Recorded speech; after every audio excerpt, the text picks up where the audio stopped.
नमस्ते। लाइव हिंदुस्तान के news video में आपका स्वागत है। मिडिल ईस्ट में इस वक्त जो तनाव है, जो युद्ध है, उसका दायरा लगातार बढ़ता जा रहा है। चाहे वो खाड़ी के तमाम मुल्क हो, मुस्लिम मुल्क हो, उस पर लगातार ईरान की तरफ से मिसाइलें दागी जा रही हैं, ये कहते हुए कि उन लोगों ने अपने यहाँ अमेरिका को पाल रखा है, उसके बेसिस को बना रखा है। इस वक्त हम वो जो तस्वीरें दिखा रहे हैं पीछे अपनी स्क्रीन पर, या आपकी स्क्रीन पर वो नजर आ रहा होगा विजुअल, वो तेल अवीव से लेकर हाइफा से लेकर यरूशलेम तक के तमाम इलाकों पर इस वक्त ईरान की तरफ से दहशत मचा कर रख दी गई है। ये क्लस्टर म्यूनिशंस हैं, प्रोजेक्टाइल्स हैं, जो लगातार एक के बाद एक करके दर्जनों की संख्या में इस वक्त इसराइल के आसमान से गिर रहे हैं।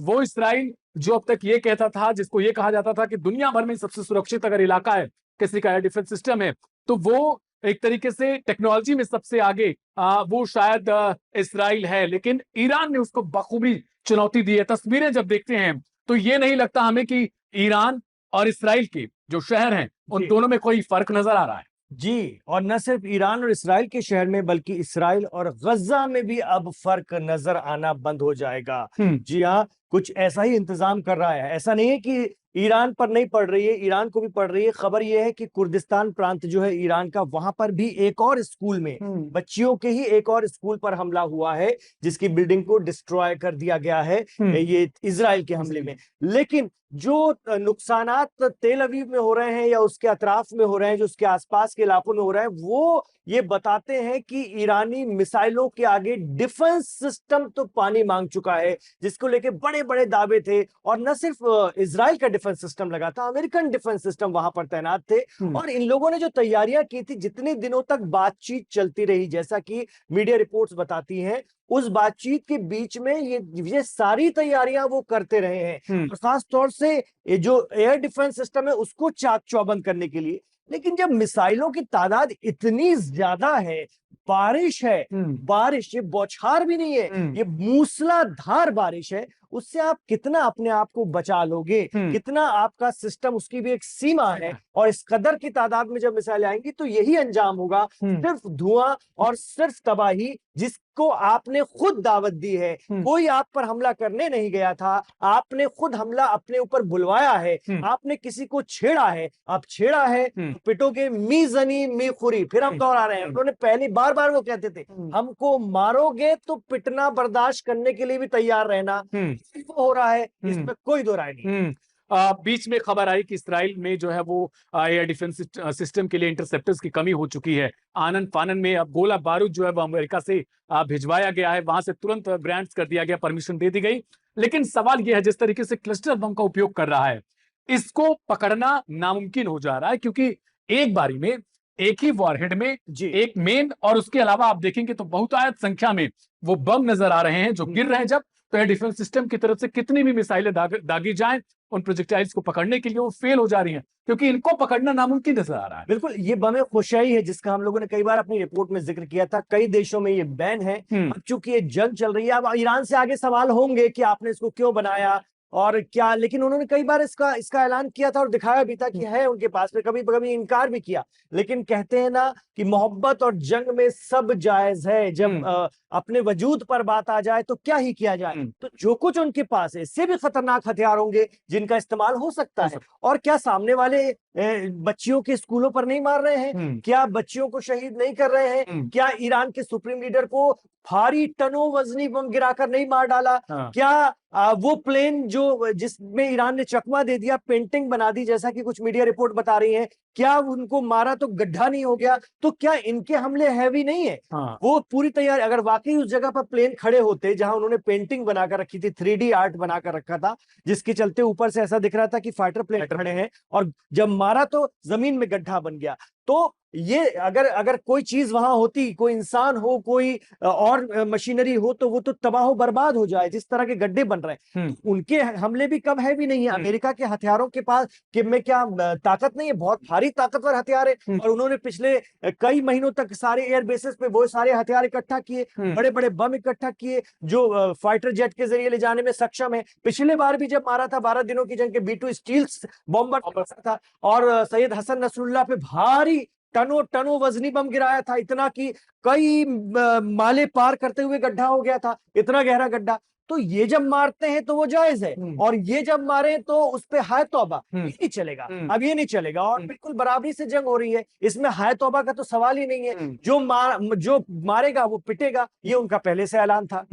खाड़ी के मुल्कों की अब बात कर रहे थे एक बार। कुछ वीडियोस जो है वो सऊदी अरब की सेना की तरफ से जारी किया गया है कि वो तैयारी कर चुके हैं। कुवैती सेना की तरफ से भी वीडियो हाल फिलहाल में 1-2 घंटे पहले ही जारी किया गया है कि वो तैयार किस तरीके से हो रहे हैं, और वो कुछ पढ़ भी रहे हैं जिस तरीके से उनका अपना एक धर्म का सिलसिला है उसमें। लेकिन सवाल ये है कि बीच में हमने देखा पाकिस्तान की तरफ से कहा गया ईरान को कि भाई आप सऊदी अरब पे मत मारो क्योंकि हमारा रक्षा समझौता है, हमें उतरना पड़ेगा उनके लिए। लेकिन वो फिर भी नहीं मान रहा है। प्रिंस सुल्तान एयरबेस पे उसने फिर मारा है, इंटरनेशनल हवाई अड्डे पे मारा है। तो लगातार जो तादाद बढ़ती जा रही है मिसाइलों की, वो कहीं भी ईरान थमने का नाम नहीं ले रहा।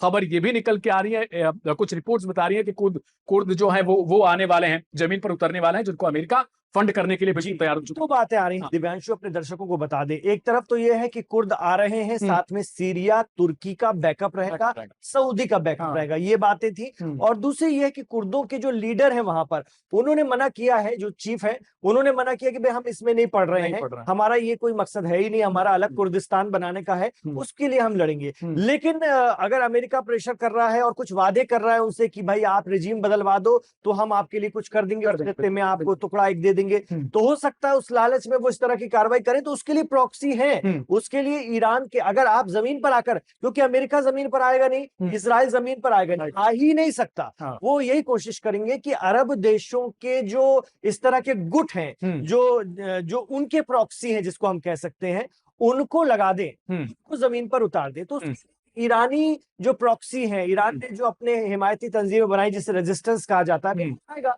वो उतरेगा और वो मारेगा, तो वो उस तरह की भिड़ंत होगी। उसके लिए भी वो तैयार हैं। वो तो खुद अब्बास अराक्ची साहब ने कहा है कि आ जाओ, हम इंतजार कर रहे हैं, जमीन पर आकर तो दिखाइए, और आप नहीं आ रहे हैं, आप जिस तरह से साजिश करके किसी को भेजना चाह रहे हैं तो वो भी करके देख लीजिए। तो वो तो हर परिस्थिति के लिए तैयार हैं। अब कोई ऐसी परिस्थिति नहीं बचती उनके लिए जब उनकी आवाम पूरे जुमे के दिन से लेकर रात तक सड़कों पर निकली रही, बेखौफ बेपरवाह, और 1 2 10 नहीं, हजारों लाखों की तादाद में लगातार प्रदर्शन करते हुए। तो जब आवाम को खौफ नहीं है तो सेना को किस बात का खौफ, ये बड़ा सवाल है।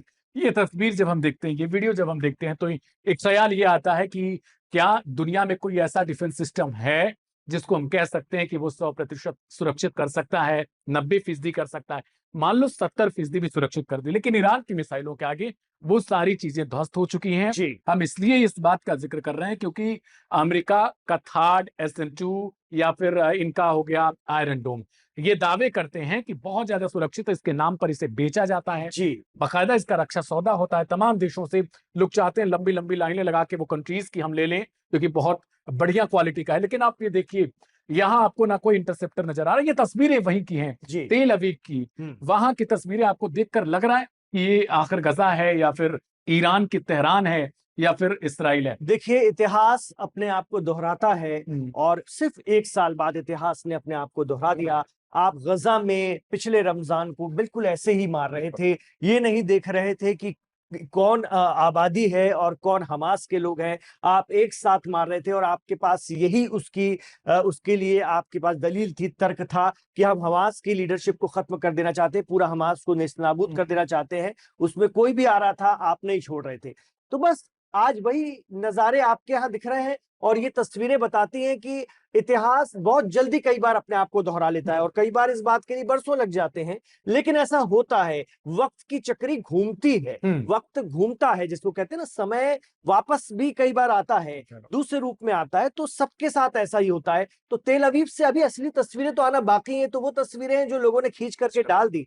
ऑफिशियल जिस दिन आधिकारिक रूप से ऐलान होगा दिव्यांशु, उस दिन तो देखने वो किस तरह की तबाही होगी वो दुनिया देखेगी। और मुझे पूरा यकीन है कि इजराइल कभी उसे जारी नहीं करेगा, कभी जारी नहीं करेगा। जिस तरह की सेंसरशिप वहां पर है, अपना नुकसान न बताने की जो जिद है, वो जिद इस तरह की है कि दूसरे का बताओ, अपने दुश्मनों का बताओ, लेकिन अपना नहीं। तो वो शायद ही ना जारी करें कभी। चलिए फौरन एक अपडेट के साथ तुरंत हाजिर होते हैं, बने रहिएगा लाइव हिंदुस्तान के साथ।